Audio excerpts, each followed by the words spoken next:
Olá, pessoal de casa, tudo bem com vocês? Sejam bem-vindos a mais um programa, O Papo é Saúde. E como prometido para vocês, nós estamos no mês de maio, né, ainda, e eu vou conversar sobre ser mãe, mas ser mãe de anjo. Nos programas passados, eu comentei com vocês sobre a questão de mães que perdem o bebê desde muito cedo, né? Apenas reconhecendo o bebê como um feto. E aí o Antônio trouxe para nós toda essa ressignificação de ser um feto, de ser um bebê, de ter uma identidade, né? Desde o útero.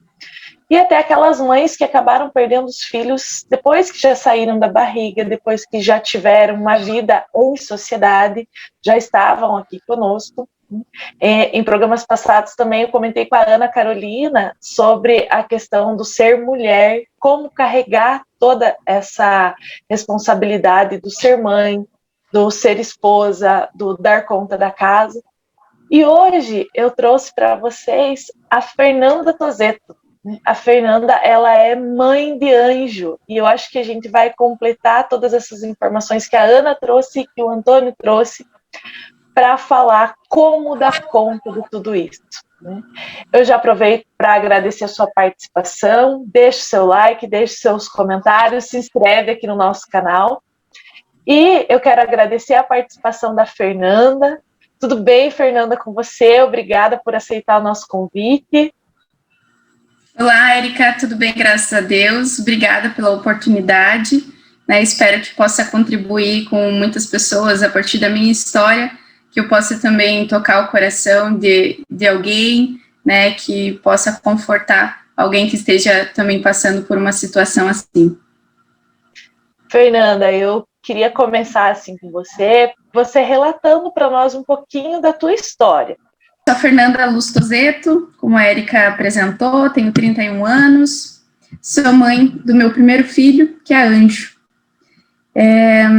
Hoje eu sou executiva na empresa Mary Kay, trabalho com cosméticos, tenho uma liderança dentro da empresa, né, sou diretora executiva, e há 4 anos eu estou nessa empresa, sou casada, mora eu e meu esposo, né, sou casada há 7 anos, quase 7 anos, teríamos o nosso primeiro bebê, inclusive agora em maio, ele estaria nascendo, seria o normal, né, as 40 semanas finalizariam agora final de maio. Posso agradecer muito a Deus pelos caminhos que ele foi me colocando, até chegar aos 30 anos de idade, onde eu decidi ser mãe. Lógico que eu queria sempre ter filhos, mas ainda não tocava no meu coração. Eu e meu esposo conversamos e a gente decidiu, né? E logo no primeiro mês eu engravidei. Foi muito rápido. Foi em setembro que a gente descobriu que estávamos grávidos e descobrimos juntos o Covid. Estava tudo certo com a gravidez, eu estava de, acho que 10 semanas, não, 7 semanas, e estava tudo bem. Quando em janeiro, na segunda morfológica, nós detectamos uma malformação no feto. Eu estava de 23 semanas.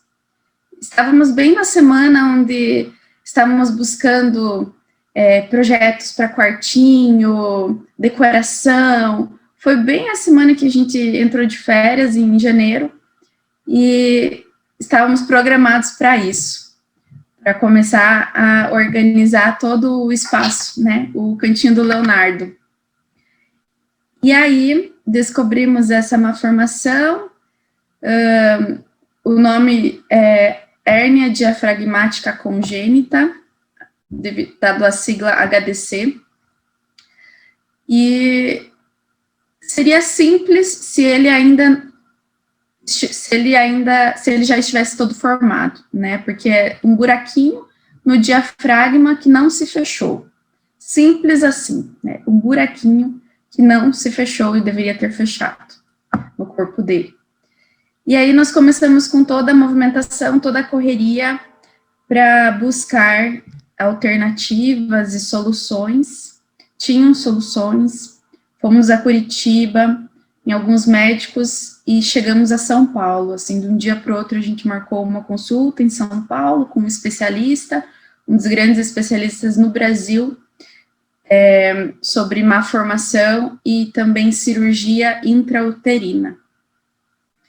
E janeiro todo foi um movimento muito grande na nossa vida, né? Os medos entraram em nossa vida, claro que o medo de perder o nosso primeiro filho, e claro que nós tínhamos uma grande esperança.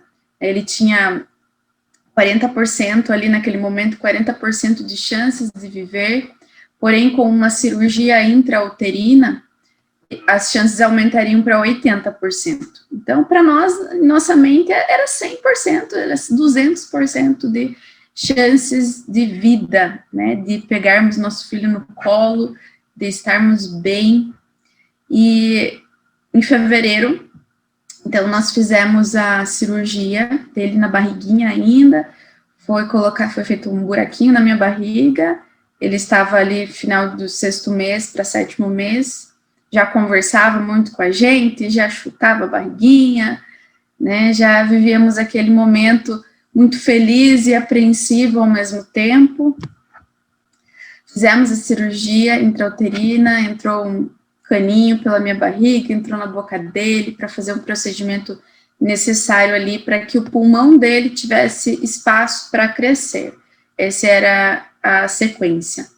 Fizemos a cirurgia, foi tudo bem, ocorreu tudo muito bem, porém, após 4 dias, eu entrei em trabalho de parto, com 27 semanas e 3 dias, entrei em trabalho de parto, mãe de primeira viagem, né, nem sabia direito como seria o momento do parto, porque ainda não tínhamos nos preparado para isso, né, não esperávamos de jeito nenhum, e tive todos os efeitos de um parto, corri para o hospital, nós estávamos em São Paulo ainda, devido à cirurgia que tínhamos feito, tínhamos ficado lá, e tentamos de todas as formas, médicas e humanas, para segurar esse parto, para que ele pudesse ficar um pouco mais no desenvolvimento, mas ele estava pronto para nascer.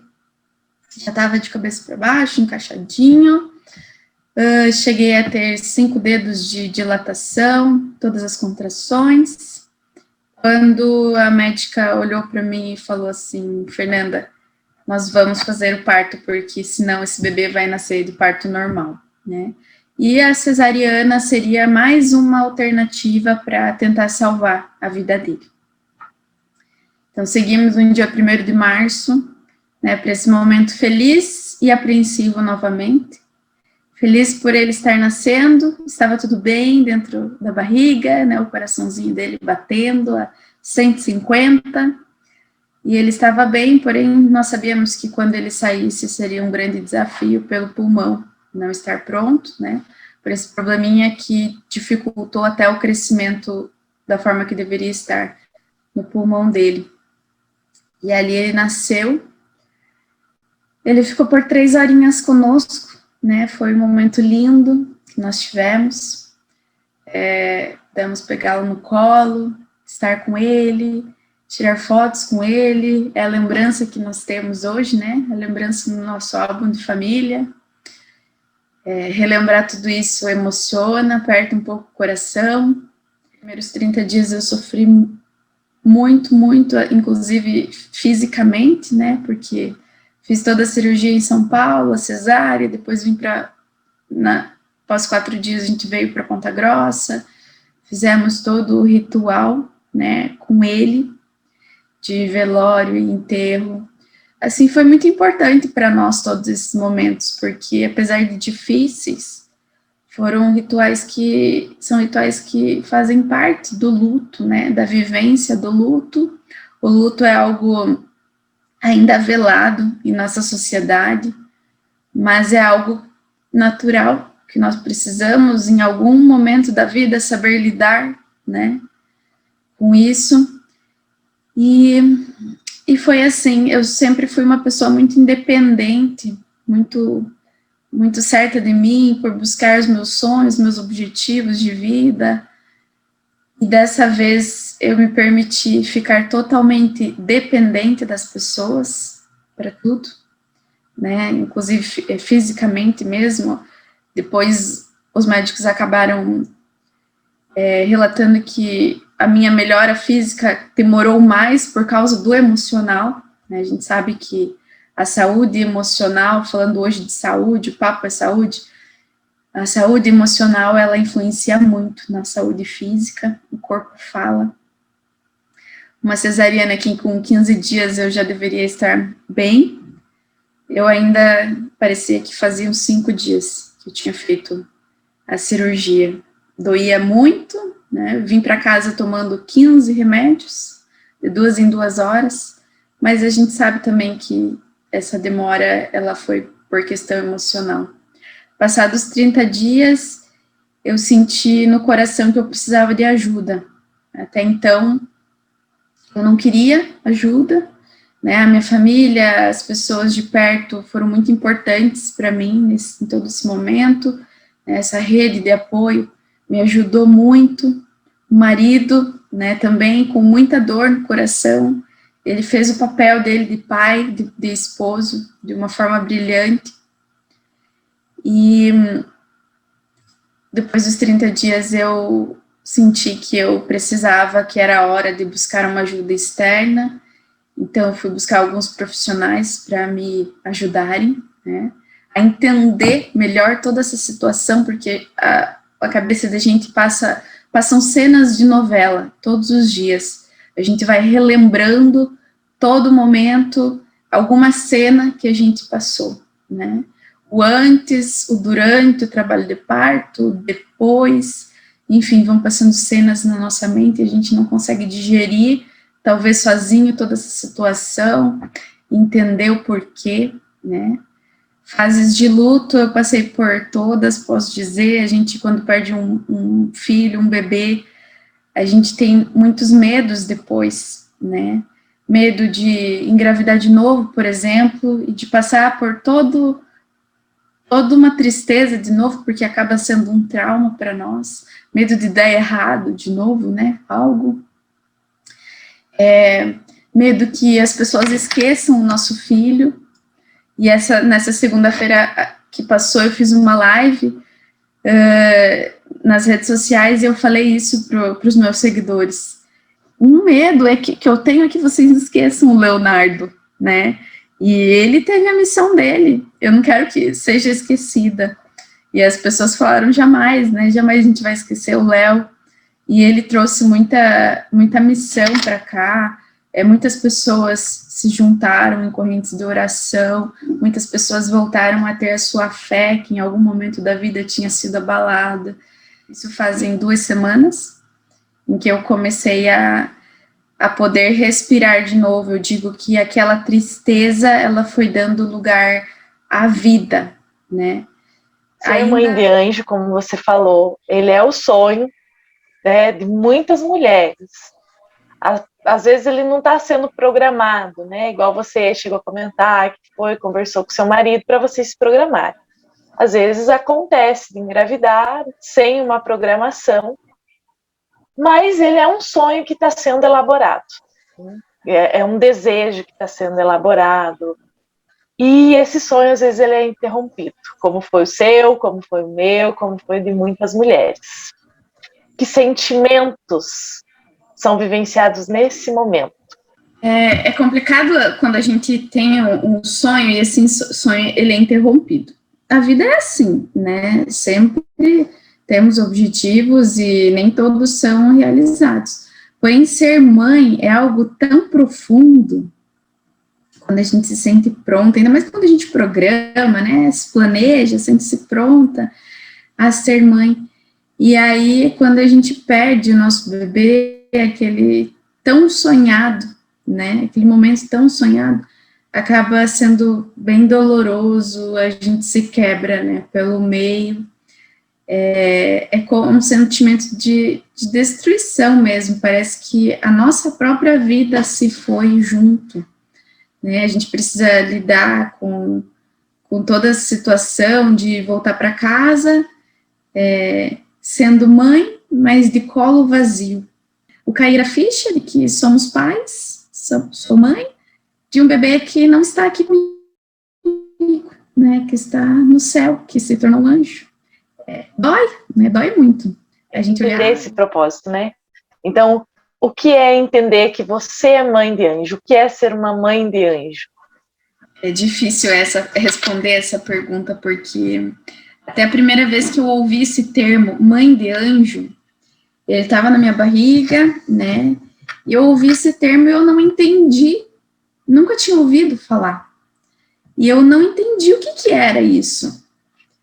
Até que ele se foi e eu entendi que eu agora era uma mãe de anjo, que ele tinha se tornado um anjo.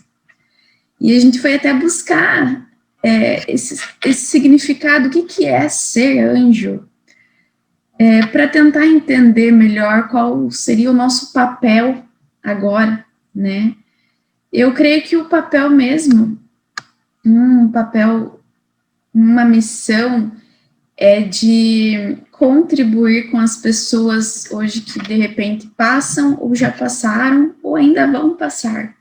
Né? A gente sabe que existe uma estatística muito grande de óbitos de bebês, né, ainda no útero ou após o nascimento neonatal. A gente sabe que essa é uma realidade.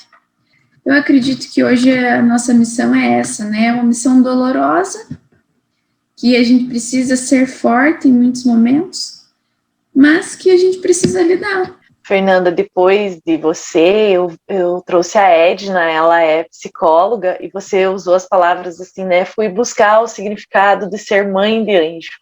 Então a Edna, ela vai contar para nós um pouquinho dessa significação, do ressignificar esse luto, né? Que é bem essas coisas que você está trazendo para nós aqui. Uma coisa que você comentou lá no início foi o apoio da família, né? Que a sua família apoiou, o seu marido entendeu, mas a gente sabe que após uma perda, nem sempre o familiar está disposto a entender e passar isso junto, né? Eles tentam, às vezes, nos confortar com algumas palavras, né? E às vezes essas palavras, assim, elas não são de conforto, elas acabam meio que nos ofendendo, né? Elas nem sempre falam o que nos agrada.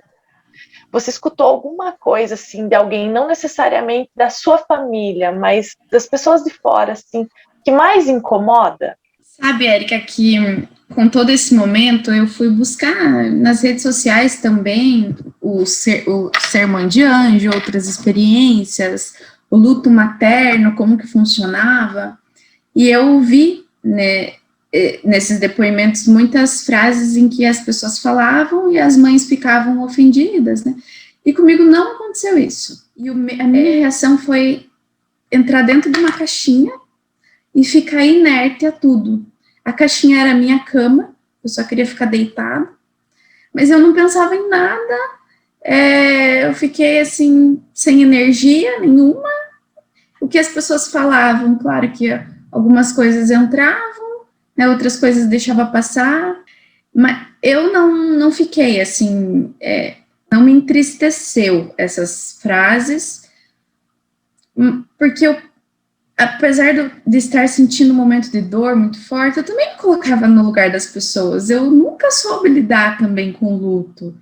E a gente, quando a gente está de fora, a gente tenta falar palavras ali, tenta confortar o outro, né? Uma coisa que eu tive, que eu aprendi nesse tempo, foi que a sinceridade, assim, ela não tem nada que substitua uma pessoa ser sincera com o outro. Isso eu aprendi. Eu não sei, eu nunca passei por uma situação dessa. Eu não posso dizer que eu sei o que você está sentindo, porque não sei. Mas eu não sei nem o que te dizer, mas eu quero que você saiba que eu estou aqui pertinho de você. Né?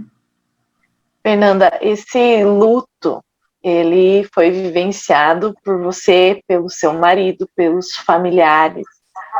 Como que foi? Como que ele foi compreendido? Como que ele foi realmente ressignificado para você e para o seu esposo?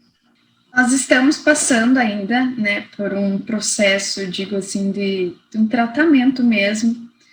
A família, depois de um tempo, eles queriam me forçar a voltar a viver. Isso me doía. eu acho que era o tempo mesmo que eu tinha que estar ali no casulo. Porém, depois de um tempo, depois de uns dias, uns 60 dias, o meu marido, ele teve uma crise emocional muito forte, de choro o dia todo, e a gente vai aprendendo, ainda não está curado, eu creio que nunca vai estar, né? Mas a gente vai aprendendo a lidar com isso. Nesse meio tempo, a gente buscou o trabalho de um psicólogo, né? Eu fui para fazer terapia com psicóloga, ele não quis, ele tem dificuldade de colocar para fora, de expor, né, os sentimentos, mas ele aceitou fazer a acupuntura, eu também estou fazendo acupuntura, e eu posso dizer que foram grandes aliados. E com essas alternativas, elas foram me ajudando a entender cada dia mais e a começar a viver. Fernanda, eu queria que você deixasse aqui uma mensagem para todas nós, mães de anjo. Eu acho que o teu relato vai fortalecer muitas delas e vai auxiliar também nessa busca por procurar auxílio de outros profissionais também. Então, eu gostaria que você deixasse uma mensagem para as mães de anjo. Eu creio que cada uma de nós viemos para essa terra com uma missão, com um propósito de vida, né? E nós fomos usadas através desse fato doloroso que nós sentimos, nós fomos escolhidas para isso, para ter essa missão aqui na Terra, enquanto nossos filhos estão no céu, nos cuidando, né? Que eles sintam orgulho de nós aqui, que nós possamos ser melhor, né? Ser pessoas melhores, que nós possamos ser sal e luz na vida das pessoas, que nós possamos levar uma pitadinha, nem que seja uma pitadinha, né? De sal e de luz na vida das pessoas por onde a gente passar. É importante que a gente seja humilde, que a gente sinta o que precisa ser sentido. Durante as datas comemorativas, muitas vezes são os momentos que a gente mais lembra e sofre. Então ainda é algo que precisa se ajustar dentro de nós e que a gente seja humilde e aceite que tudo há um tempo, né? Há um tempo para tudo, há um tempo. Há o tempo de viver, há o tempo de morrer, há o tempo da alegria, há o tempo de sofrer. Que a gente se acolha também, acolha a nossa própria dor, né? Não brigue com ela, que a gente acolha a nossa própria dor, mas ao mesmo tempo a gente se permita buscar, né? Buscar viver, buscar o novo, buscar reencontrar esse caminho na nossa vida. Fernanda, eu quero te agradecer por essa participação aqui no nosso canal, no nosso programa, e te agradecer mais uma vez por participar conosco, por querer compartilhar da sua história, por participar conosco aqui. Obrigada, Érica, pela oportunidade, né? E quando a gente fala, de certa forma, também quando a gente expõe, a gente é curado por dentro, né? Então, eu creio que faz parte também da minha cura, trazer para fora e compartilhar com as pessoas. Obrigada pela oportunidade. Bom, pessoal, então, como nós comentamos agora há pouco com a Fernanda, né? Eu trouxe a Edna para falar sobre essa ressignificação da morte, do luto, enfim. A Edna, ela é psicóloga clínica, ela atua no consultório do Centro Hospitalar São Camilo e ela tem um consultório particular. Ela trabalha com a terapia sistêmica e o enfoque dela é familiar, então são com casais, adultos e idosos. A Edna, ela trabalha, ela faz os seus estudos voltado para a morte e o morrer, que apresenta um foco de atuação sobre o processo de luto em si, né? Como elaborar esse luto, como processar todas essas informações, às vezes um luto precoce, né? Como nós falávamos com a Fernanda agora há pouco, como essa mãe vai passar pelo processo de luto. Edna, eu quero agradecer a sua participação aqui no programa, né? Seja muito bem-vinda. E, de início, assim, eu já quero que você responda para nós uma pergunta que veio lá do início com a Fernanda sobre a questão da dor da perda. O que é a dor da perda? Então, Érica, eu agradeço, né, o convite também, poder falar um pouco do meu enfoque, da minha alma, né, do meu estudo, que realmente é o morte e o morrer, e como vamos trabalhar o significado e o ressignificado desta perda, né? Então, assim, quando você traz a questão, a dor da perda, então o nome diz dor, né, dor da perda. Então, é dor de perder algo. Então, uma dor física a gente consegue mensurar, esclarecer, nomear a intensidade dessa dor. Mas e a dor da perda? O que que é? É uma mistura de sofrimento e sentimento. Porque não tem mensuração, não tem comparação, não tem nada que acalme aquilo. Então, assim, entra junto com o sentimento tanto da raiva, da culpa, do ódio, ela mistura esses sentimentos, achando que você poderia fazer algo diferente, mas que não está ao seu alcance. Perder não é legal em nenhum sentido.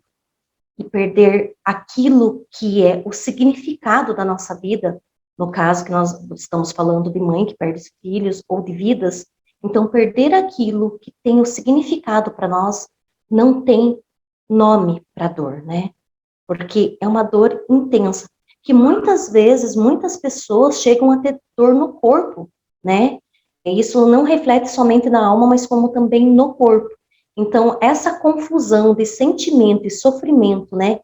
E às vezes até a culpa de achar que poderia fazer algo, mas que não está ao nosso alcance, não tem nome para essa dor.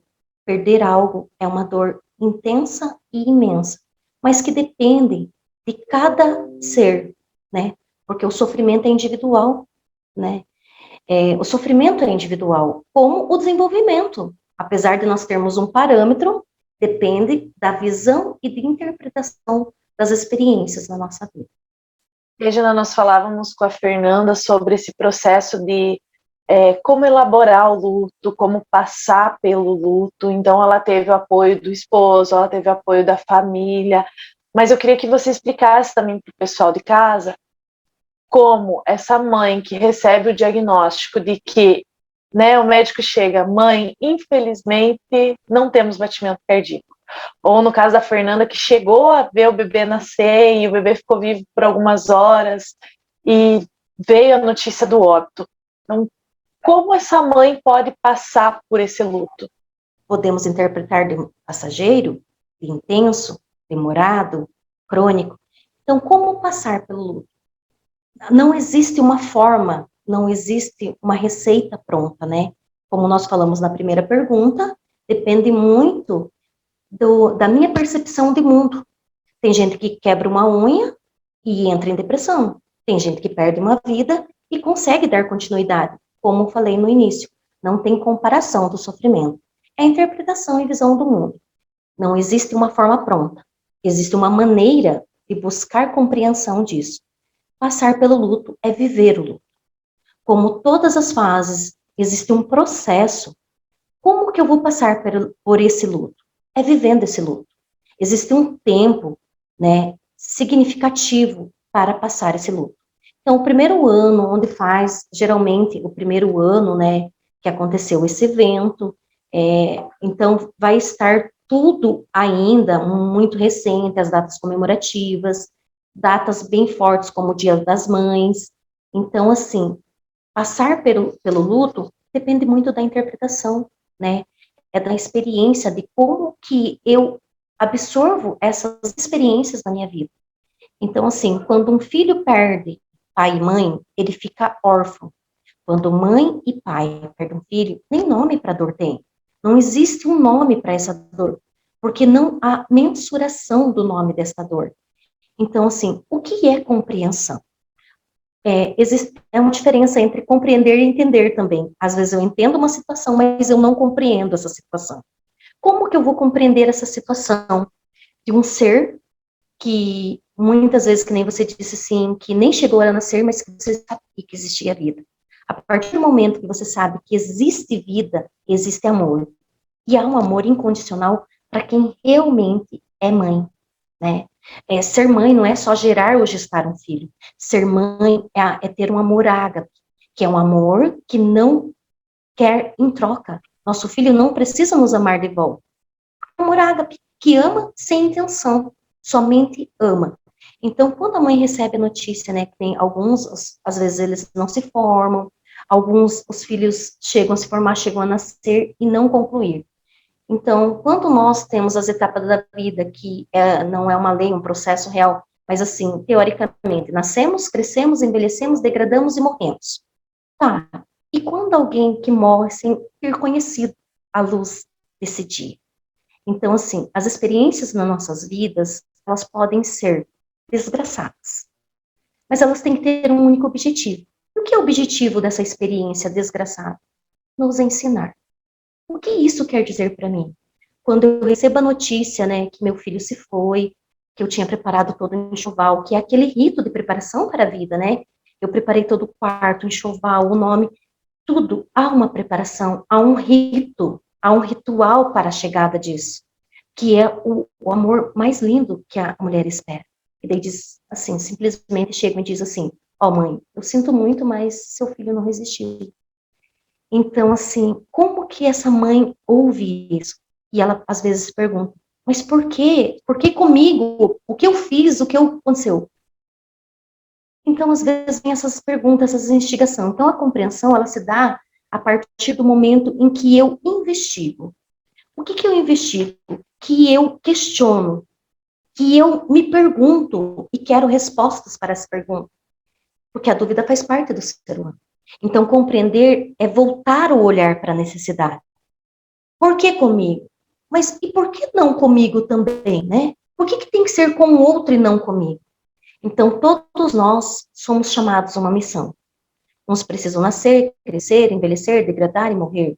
Outros não precisam nem ver a luz para cumprir essa missão. Mas então, como passar? Como você disse, passar. Então, o luto também deve passar. Então, é preciso viver o luto para não estar em luto. Porque quando você vivencia esse luto, que você acolhe, que você, às vezes, entende, mas não compreende. O sofrimento é para aquele que vive. O sofrimento é único, individual. Como nascer e como morrer também.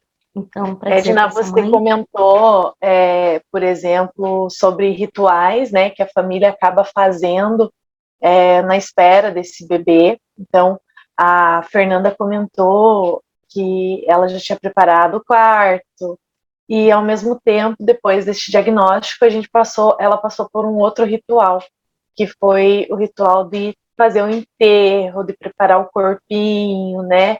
E algumas dessas mães, elas não passam por esse ritual justamente porque o bebê ainda estava na barriga, leva, né, para a própria patologia, para descobrir o que foi a causa da morte, né? E eu acho que você trouxe bem essa questão do compreender, que é até o que eu já ia te perguntar, né? O que essas mães, elas precisam compreender de todo esse processo, né? Desse momento de dor, porque é um momento dela, né? É um momento da mãe, é um momento do pai. Então, o que compreender na hora que recebe a notícia do óbito? Então, na hora da notícia, não tem compreensão, porque a mãe está muito fragilizada. A compreensão é uma análise, é uma reflexão. Ela entende que não há mais vida. Isso ela entende, porque o médico chegou e disse para ela. Por isso que eu disse que a diferença de entender e compreender são processos diferentes. Tá, então eu entendo que meu filho, a minha filha não está mais aqui. Eu entendo que não há mais vida, que cessou os batimentos, que cessou o último suspiro, né? Eu entendo, mas eu não compreendo. Por que ele se foi? Porque havia tantas expectativas para esta vida, né? Para essa vida a gente esperava, almejava, como que eu falei na questão do rito. Então, o que nós precisamos? Nós precisamos nomear essa dor, né? E quando você toma conhecimento dessa compreensão, desse entendimento, a dor alivia. Não que ela passe. Nós, como psicólogo, não queremos dizer não viva o luto, não sofra. Não, ao contrário. Eu quero que você viva o luto, que você sofra tempo que você tem para sofrer, mas eu não posso permitir que você continue sofrendo pelo resto da sua vida, essa dor, né? Ela tem que Até amenizar. porque não é um luto saudável, né? Nós estamos falando de saúde e acho que é interessante relatar isso, que passa a ser um luto patológico, né? A mãe, ela precisa viver o luto, ela precisa desse momento do sofrimento, esse momento dela, mas tudo numa dose muito certa. Passou daquilo ali, ele já começa a se tornar patológico, né? Então, Érica, na realidade a gente fala patológico porque o luto não, mal elaborado se vira uma patologia. Porque na realidade não existe luto patológico. O luto é mal elaborado, ele é crônico e ele é um luto difícil. Mas o que que acontece? Quando eu não dou conta dessa elaboração, quando eu não dou conta dessa cronicidade, ele começa a patologizar. E aí sim se torna uma patologia, porque o teu corpo começa a se defender, que nosso corpo é muito inteligente. Então, o que que ele está dizendo para você? Ei, para aí, alguma coisa deu errado aqui, né? Então, nós precisamos voltar esse olhar diferenciado para essa situação que não é resolvida. E muitas vezes, quando acontece isso, eu trabalho a questão do ritual, né? Esse funeral nós não fizemos inteiro. Então, como que nós vamos fazer para fazer esse rito de passagem? Então, eu trabalho em consultório com o pai e com a mãe, né, que perdeu o seu filho. Então, nós vamos fazer o ritual desse funeral. Vamos representar, vamos significar, para que eu possa compreender. Então, tudo é um instrumento, é um trabalho que a gente trabalha para que possa amenizar. Não tirar totalmente, mas amenizar o sofrimento dessa mãe, porque ela precisa sofrer no momento, nesse momento. Falando em sofrer, né, eu até comentei com a Fernanda sobre questão, assim, a família dela foi muito solidária, as pessoas em si, né, que estão à nossa volta, elas tentam se solidarizar e elas, às vezes, acabam falando algumas coisas, assim, que aparentemente não nos ofendem, mas elas utilizam, assim, expressões como o que a Fernanda colocou, mas logo você vai ser mãe, mas espera aí, ela foi mãe, né? As pessoas, às vezes, elas não conseguem entender, e aí eu venho entender e compreender, que a gente já comentou, sobre o que essa mãe está passando e o que ela não gostaria de ouvir, né? Então, eu acho que como essas pessoas, elas podem se solidarizar com a mãe? Então, em primeiro lugar, assim, esse momento é um momento único da mãe, sabe? Nós, como seres humanos, não somente como familiar, mas eu vou dizer para você, em total, como ser humano, respeitar o momento. Sabe que é aquele momento em que a mãe passou todo aquele sofrimento, não só um sofrimento de alma, sofrimento físico, mental, emocional, que nós podemos juntar todos aqueles sentimentos, né, que nós falamos lá no começo, né, a mistura do sentimento e do sofrimento. Então, como que a família pode realmente ajudar? Porque, às vezes, nós, como seres humanos, e como pai, como mãe, se sente na obrigação e no dever de achar que tem que dizer alguma coisa, sabe? Acha que o que vai falar vai consolar. Não há consolo nesse momento, gente. Não há palavras. Só quem viveu essa experiência, como a Fernanda, mães que viveram essa experiência, pode dizer, você pode falar qualquer palavra linda, maravilhosa, não tem consolo, gente. Então, assim, às vezes nós precisamos trabalhar com os familiares, antes do que com a mãe. Então, assim, eles se acham no direito e no dever de falar alguma palavra. Então, assim, o que o familiar precisa dizer para a mãe que perde o filho? Nada. Talvez. Ele pode dizer só uma coisa: estou aqui. Sabe? Estou aqui. Não tem palavras. Ela, que nem você falou, ela trouxe. Mas você logo vai ser mãe. Tá. E as pessoas que nos dizem isso acham que um filho vai substituir o outro. Gente, não há substituição. Filho é filho. Vivo, morto, anjo, o que for. Então, às vezes, as pessoas querem amenizar a dor e acabam estragando. Porque, às vezes, nós não somos preparados para ter uma palavra de conforto. E nesse momento não há. Esse momento é o momento da mãe viver toda a sua dor na sua intensidade. Ela precisa viver essa dor sozinha. Porque a experiência é dela. Ninguém perdeu o filho. A sogra não perdeu o filho, a mãe não perdeu o filho, o marido, ele mensura, mas ele não sente, porque o sentimento é único, ele estava dentro de você, né? Ele estava dentro do coração do pai, mas da mãe ele estava dentro da barriga, do coração, da alma, da eternidade. Porque quando nós não temos a palavra certa, nós não podemos falar, entende? Então, assim, o que você tem a dizer a essa mãe, a esse familiar, é dizer assim, estou aqui. Caso precise, é só me chamar. E isso é a palavra de conforto, porque ela sabe que ela tem um porto seguro, que se ela precisar, ela vai buscar. Edna, eu queria que você deixasse uma mensagem, né, ou que você dissesse algo para estas mães que estão vivenciando o luto, que estão passando por esse luto, que acabaram de ter um diagnóstico ou que já receberam o diagnóstico, mas que não conseguiram elaborar tudo isso. Então, em primeiro lugar, dizer para vocês que não tem nome para vocês, que não tem comparação, não tem mensuração, não tem tamanho. Que é preciso viver o luto para não estar em luto. Quando você vivencia esse luto e começa a entender e a compreender o que essa experiência quis trazer para a minha vida, eu começo a compreender o sentido de continuar. Talvez da minha missão mesmo, né? Claro, que de formas diferentes, porque a vida de cada uma é diferente. O interpretar da vida, a visão do mundo é diferente. Mas para dizer para vocês que vocês não estão sozinhos. E vocês não são obrigadas a carregar esse fardo a vida inteira. Quando você sentir que realmente a carga está muito grande, procure um profissional. Muitas vezes a gente precisa ouvir palavra de consolo, a gente precisa buscar o sentido de ressignificar a nossa história. Então, ressignifique a sua história. Qual foi tua missão de ser chamada a mãe de anjo, né? Qual foi a missão de ter colocado, independente da tua crença, nós acreditamos em algo. E o amor não tem religião e não tem crença. O amor simplesmente é amor. Então, que vocês possam ressignificar a sua história. O que eu tenho para dizer para vocês é assim, meninas, mães, pais, busquem auxílio de um profissional, né, para ter uma visão de poder elaborar e compreender qual foi sua missão de ser mãe de anjo, né? Então, que vocês possam buscar, que vocês saibam que não estão sozinhos e que vocês realmente não são obrigados a carregar esse fardo, esse sofrimento sozinhos. Vocês podem realmente dividir. E quando a gente divide o fardo, ele se torna mais leve.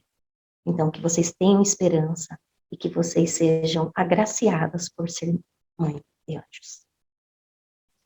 Pessoal, eu quero agradecer aqui a participação da Edna, né? Acho que ela deu conforto para todas nós, né? Obrigada, Edna. Eu espero encontrá-la em mais alguns programas nossos aqui, até trabalhando com a psicologia sistêmica, né? Trabalhar a família, a gente vai trazer a saúde coletiva, a saúde da família, e dizer para o pessoal de casa que programa que vem nós teremos a participação da Maria Luísa. Maria Luísa vai falar sobre a romantização da mulher, e eu aguardo vocês para esse nosso novo programa aí com cara nova. Se inscreve aqui no nosso canal, deixe seu like, deixe seus comentários, e eu aguardo vocês na semana que vem com o nosso Papo é Saúde. Obrigada, Edna, um beijo e até semana que vem. Eu que agradeço, muito obrigada pela oportunidade. Estamos aí.